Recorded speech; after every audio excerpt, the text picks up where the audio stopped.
Do you agree with that? Welcome to the show, by the way, that the US is still where you should be putting your money despite the increasing risks over trade war and most recently with the impeachment inquiry and that impeachment risk rising? Yeah. So on I think the impeachment risk is a bit of a sideshow, to be quite frank, given some of the bigger issues at stake in the economy and how we look at markets. When you consider the US market, you've got to break it down into obviously which assets you're looking at, be that the currency, the bonds, equities, credit, etc. So it's quite a sweeping statement to make.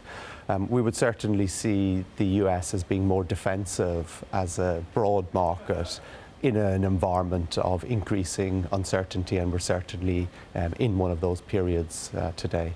Right, and I like that you make the point that you've got to distinguish between the assets. So if you look at the US as defensive, would you want to be putting your money in treasuries but also in equities?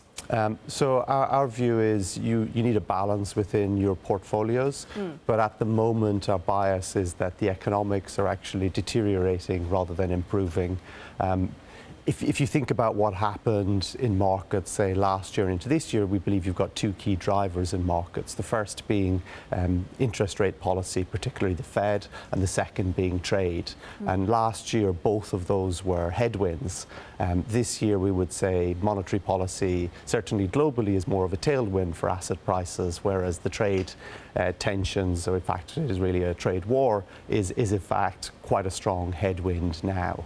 When you look at US markets, what's particularly attractive from a multi-asset perspective is the fact that you've got 30-year treasuries yielding materially more than pretty much all other bond markets in the developed world. And that's not to say that you can earn a significant income from that, because you need to hedge your currency exposure. But what it does do is it can give you some duration risk and some protection in an environment where you have economic uncertainty increasing. All right, so you favour 30-year treasuries. In terms of the S&P 500 and the fact that we're not that far off all-time highs, do you see it actually as more vulnerable to downside risks rather than wanting to add to that exposure right now?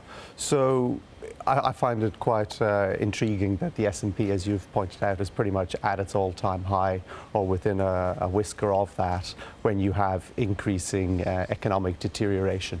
The problem that you have is, irrespective of where other markets are and what they're pricing, if you see a substantial decline in the S&P 500, equity markets in Europe, Asia and emerging markets will not post positive returns. OK, so definitely will have global ramifications. And let's switch it to a global view, because, of course, we started the show with talking about President Trump, but also about Brexit and Boris Johnson. Given what we've heard from the Supreme Court and what Boris Johnson has said, do you think the risk of no-deal Brexit has decreased now?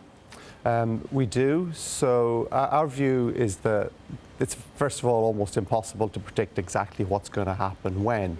So what we do is say, well, what is the worst potential outcome for markets? And that would be a no-deal Brexit, effectively. So then we said, well, what's the probability, first of all, of that happening on the 31st of October?